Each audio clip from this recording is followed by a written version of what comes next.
Hi, we're not on the range today, we're at one of our training facilities, and today we're talking about the Ruger 5.7. I've received no guidance as to whether or not it's a 5.7 or a Ruger 57, so today I'm going to call it a 57. This pistol is caliber 5.7 by 28, and before we go any farther, let's take a close-up view at what the ammunition looks like. From your left to right is 9x19, 38 Special, 22 TCM, 5.7 by 28, 7.62 by 25, 40 Smith & Wesson, and 45 ACP. In reviewing the Ruger 57, there's two very important things to point out. First, I was able to purchase this pistol because of donations to the Patreon account. Thank you, everybody. Secondly, in reviewing the Ruger 57, it is inexorable that we compare it side by side with the FN FiveseveN, and so that side-by-side comparison will be a significant portion of today's review. First, let's discuss accuracy. I'll go back 20 yards and I'll shoot the target on your left with the Ruger, the target on your right with the FN, and we'll see how the groups compare. However, there's a punch line at the end of this, so please hold all commentary until the end of this segment.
So with the Ruger, we see a fairly good group, even better when you consider that I've only owned the pistol for about 3 days and haven't shot it very much.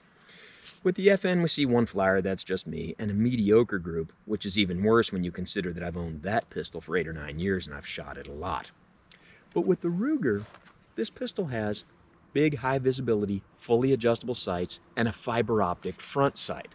The fiber optic front sight can help you a lot when you're trying to get a really fast sight picture or in less than ideal light conditions, but they can sometimes work against you when you're trying to do really precise target shooting, although in this case, it seems like we're doing okay. Now, here's the punchline. The FN FiveseveN has non-adjustable sights, so it would seem like this is an unfair comparison. Well, when you buy the FN FiveseveN, there's a version with non-adjustable sights and a version with adjustable sights. This pistol had adjustable sights when I bought it. Big, high visibility, easily adjusted, very accurate sights. But that was the problem, is that they were so easily adjusted. I took this pistol deer hunting, shot at a deer, and missed. I thought it felt like a good shot, so I go back, set up a target, shoot at it, and discover that my sights are off by about 40 minutes of angle. I re-zero it, go into the field, shoot at another deer. I hit it, but not where I was aiming. Go back, set up a target, and discover that my sights are off by about 30 minutes of angle. Re-zero it, go back into the field, shoot another deer, hit it, not where I was aiming. Go back, set up a target, shoot it, and discover that my sights are now off by 30 minutes of angle. I couldn't get this pistol off pavement without it no longer being zeroed. So I took off the adjustable sights and replaced them with non-adjustable sights, which I had to use a file to get adjusted. Now I can hold a relatively good group, and I'm not going to knock them out of alignment, but my point of aim and point of impact are no longer consistent. By contrast, with the Ruger, I've hit these sights quite a bit, and it doesn't appear as though I've knocked them out of alignment at all. These sights look like they're going to be well suited for use in the field. I said that the fiber optic sight can help you get a quicker sight picture. Let's see if we can put that to the test. With the Ruger, I'll shoot from 7 yards, shooting these two targets left, right, left, right, left, right, firing as fast as I think I can hit. And then we'll repeat that process with the FN FiveseveN and see how our scores compare.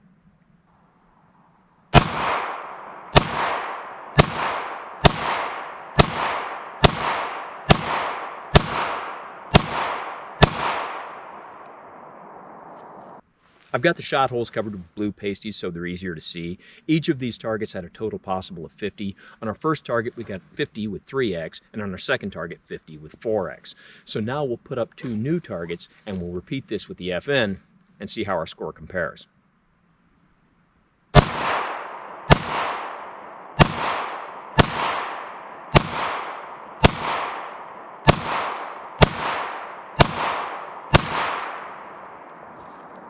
So with the FN, we got 49 2x and 48 3x. So we do see a difference. Enough difference to make a difference. You be the judge. Something that can affect accuracy is the comparative trigger pull of these two handguns, and we'll discuss that in more detail after we discuss disassembly and reassembly. And there's a reason for that that'll become clear soon enough. Now, to disassemble the FN FiveseveN, we'll let our slide go forward, and there's a button right here that you have to push back to take the slide off. So we'll push our slide back just slightly. Push that button back. We see that our slide goes too far forward, and now it won't come off, because the internal hammer of this pistol is cocked and it needs to be forward to take the slide off. So we'll disengage our safety. The safety on the FN is operated with the trigger finger and it's ambidextrous. Disengage our safety, pull our trigger, and nothing happens, because the FN has a magazine safety. You have to have a magazine in to be able to pull the trigger and get the hammer to go forward. So now that it's forward, we'll push our slide back just a little bit, not enough to cock the pistol again, push our button back, and our slide comes off. Take our barrel out, and we're done. As long as you remember that the hammer has to be forward and the FN has a magazine safety, disassembling that pistol is very easy. Now, the Ruger is similar, except being completely different. Anytime we're talking about disassembly and there's a mallet sitting here, that's usually a bad sign, but in this case, not quite so much. You have to press this retention pin out, and the pistol is still new enough that that's hard to press, so I'm going to tap it with the mallet. There we go. And this pin does not come all the way out. You just pull it out a little bit and then rotate it out of position. And then your slide just comes off. The Ruger does not have a magazine safety, and it's not necessary for the internal hammer to be forward to disassemble the pistol. Now, once you get the slide off, take the spring out, take your barrel out, and you're done. Both of these are very easy to disassemble. Now, while I've got this apart, what I want to show you, the internal hammer. This hammer is cocked. Now, I can pull the trigger and put that hammer forward. But both of these pistols are single action autoloaders. They are not striker actions. They are single action every bit as much as this 1911 platform is single action. Put a round in the chamber, the hammer is cocked, engage a manual safety, put it in the proper holster, and off you go. The only difference between these two pistols and the 1911 is that instead of having an external hammer, they have internal hammers. Now let's put these back together. For the FN, we just put our barrel back in. Very important to make sure that's straight. Put it back on the frame in the right place. And it's back together. It's as easy as that. For the Ruger, we put our barrel in, put our spring back in, and it does matter what direction it goes, and it's very easy to see which one is the correct direction. Again, make sure that's straight. Put it back on the frame. And now I'm going to pull this all the way back and keep it in place with the slide release, and then we'll rotate this back into position. This barrel moves a little bit. It has to be back to rotate that in position, press it back in place, let the slide go forward, and you're done. Both of these very easy to disassemble and reassemble. Now, let's take a look at our trigger pulls. Comparing the trigger pulls of these two handguns requires that first I show you the trigger pulls of 4 other handguns. Bear with me for a moment and this should make sense. This is a Smith & Wesson Model 686-6 in caliber .357 Magnum. It's a double-action revolver and can be fired by just pulling the trigger or by cocking the hammer for a much shorter, lighter trigger pull for more precise shooting. There are some exceptions, but most double-action revolvers, this one included, do not have an external manual safety. What acts as a safety is your straight trigger finger and the fact that the trigger pull is long enough and difficult enough that it's very unlikely you're going to accidentally pull it, even if you do negligently get your finger on the trigger. This is a Beretta Model 92FS in caliber 9x19. It's a double to single action auto loader. When you put in a magazine, put a round in the chamber, your hammer is cocked. You push down on your hammer drop. Now your hammer is dropped without discharging the pistol, and your trigger is deactivated. Press back up to reactivate the trigger, and this is how it is intended to be carried in your holster. When you fire this pistol, your first shot is a very long, deliberate trigger pull, like the double-action revolver. After it fires, the action cycles itself, cocking the hammer, and all subsequent shots have a very short trigger pull. However, a very common thing in double to single action autoloaders is that when the hammer is cocked, that trigger has a lot of slop in it. You have to take out the slop and then manage some amount of creep before it discharges. This sloppy trigger can work against a lot of people in trying to do precise target shooting. Also, the double to single action configuration with your first shot being such a different trigger pull than your subsequent shots requires a lot of training and practice to manage this trigger adequately. This is a Glock Model 21 in caliber 45 ACP. You put in a magazine, put a round in the chamber, and there is no manual safety. You have this piece on the trigger that acts as a safety. Now this is a striker action. So the way this works is your spring is partially compressed, but not enough so that if you were to somehow bounce the sear that it would go off. When you pull the trigger, you compress the spring the rest of the way, and then the pistol discharges. Your action cycles and resets that process. Now this has the disadvantage of the long trigger pull can work against some people for really precise target shooting. However, because of the long trigger pull, it's supposed to keep you from having a negligent discharge if you accidentally get your finger on the trigger. And it has the advantage over the double to single action autoloader in that the trigger pull is the same with every shot. This is a SIG Sauer M17 and it's also a striker action. However, the trigger pull on this is much shorter and crisper than the first generation Glock we just looked at. And that shorter trigger pull has the advantage of allowing some people to do more precise target shooting, but the disadvantage of creating a greater likelihood of a negligent discharge if you have your finger on the trigger when you shouldn't. So a lot of these newer generation striker actions have added manual safeties. This is your Colt government model, and it's a true single action autoloader. Put in a magazine, put a round in the chamber, hammer is cocked, engage the manual safety. Single action autoloaders can have some disadvantages, but one advantage they have is a very short, light, crisp trigger pull. This can be of great advantage in doing precise target shooting. And now we're back to the FN FiveseveN, which, as I mentioned earlier, is a single action autoloader. Put in a magazine, put a round in the chamber, engage your safety, and off you go. Now when it comes to the trigger pull of this handgun, remember that it has a magazine safety, so I have to put in an empty magazine for our dry fire demonstration. When we disengage our safety and pull the trigger, we discover that it has a lot of slop, and then a significant amount of creep before it discharges. That is surprising for a single action autoloader. And by the standards of single action autoloaders, I would consider this trigger pull to be very poor. Now the Ruger 57 is again a single action autoloader. Put in a magazine, put a round in the chamber, engage your manual safety, which is operated with your thumb similar to the 1911 and is ambidextrous. This pistol also has a trigger safety similar to the Glock. Now when it comes to the trigger pull, we disengage our safety, and when we pull the trigger we see an astonishing amount of slop, followed by a very surprising amount of creep. This trigger pull amazes me at how much slop and creep there is. In describing this trigger pull by the standards of single action trigger pulls, I'd have to look at my thesaurus and come up with some adjectives like horrendous, horrific, abysmal, and maybe some other adjectives that don't appear in the thesaurus. Recently somebody did a review of this pistol and he described the trigger pull, I think he used the term really great.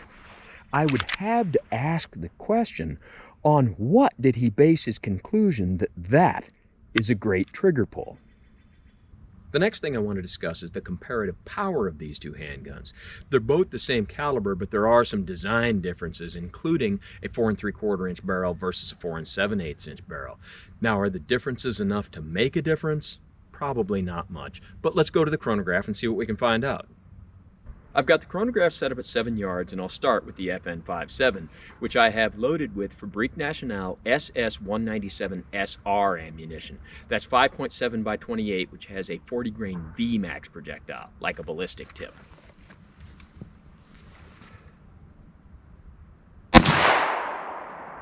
$16.99,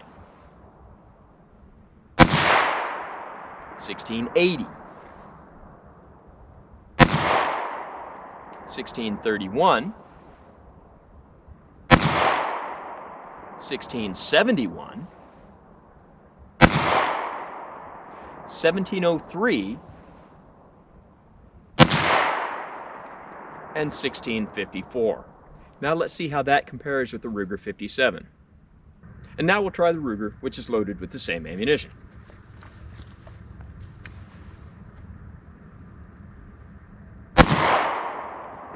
$16.73, $16.59,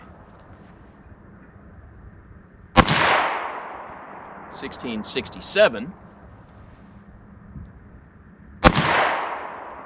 $16.70, $16.94,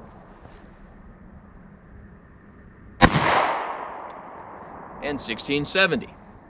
Now let's go crunch the numbers. Well, we crunched the numbers, and of course this comes with the normal caveats that chronographs don't always agree with each other, and certain environmental factors like elevation and ambient temperature can affect chronograph results.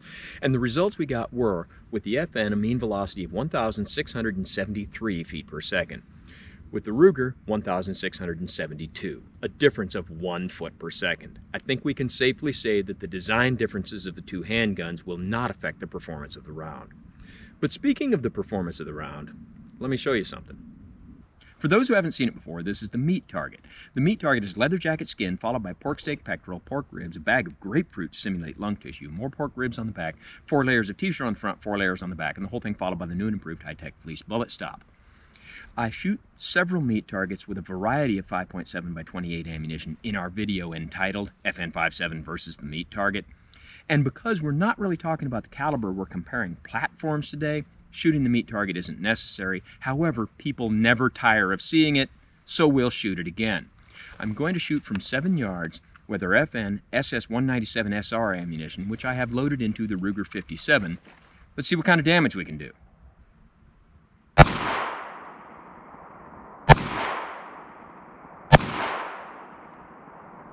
Well, our VMAX projectiles did some damage to the ribs on the front of the target, moderate amount of damage to our grapefruit lung tissue, and the ribs on the back of the target just put some holes in there. I fired 3 shots. 2 of the projectiles were stopped by the t-shirt on the back of the target, and 1 made it through to about the 10th layer of fleece. Now let's take a close-up look at what the projectiles look like now. And our projectiles show some pretty good expansion. So that looked like it did a reasonable amount of damage, but let's put that in perspective. I've got a new meat target set up, and I'll shoot this from 7 yards with Remington green and yellow box high terminal performance 357 Magnum 125 grain semi-jacketed hollow point that I have loaded into my Smith & Wesson model 686-6. Let's see what kind of damage we can do with this.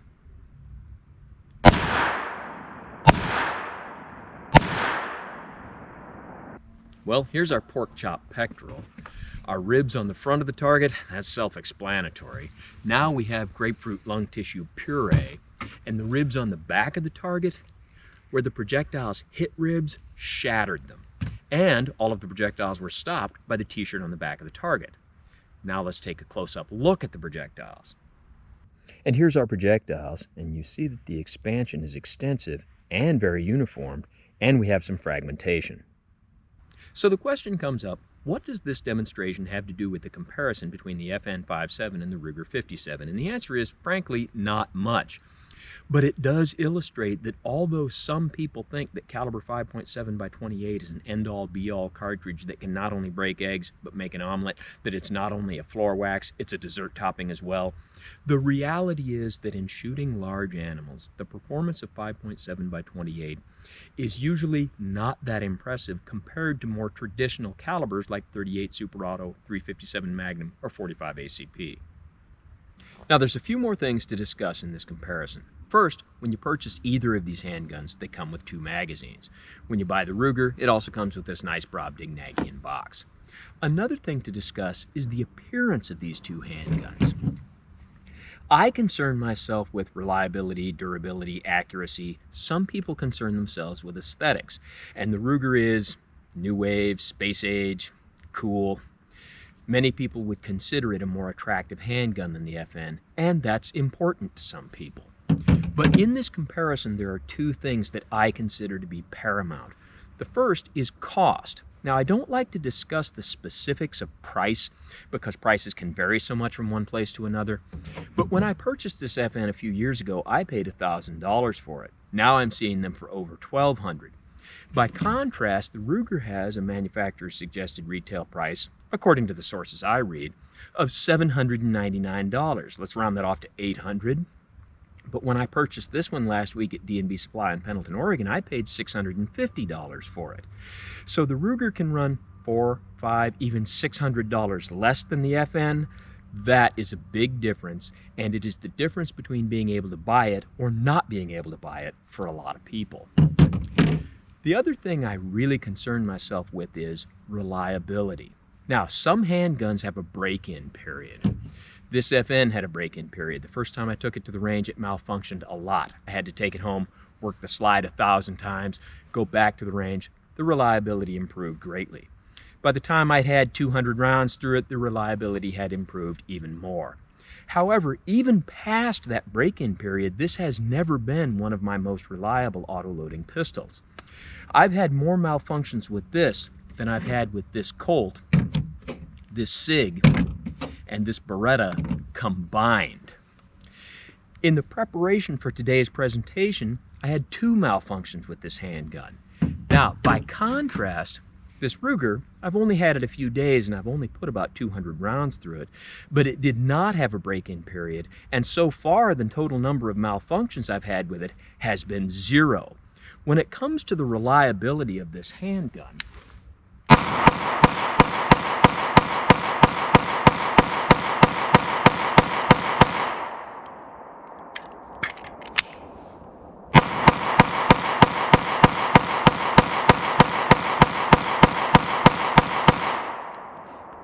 I have been very impressed with its reliability. So, as always, don't try this at home. I'm what you call a professional, and thanks for watching the Ruger 57 video.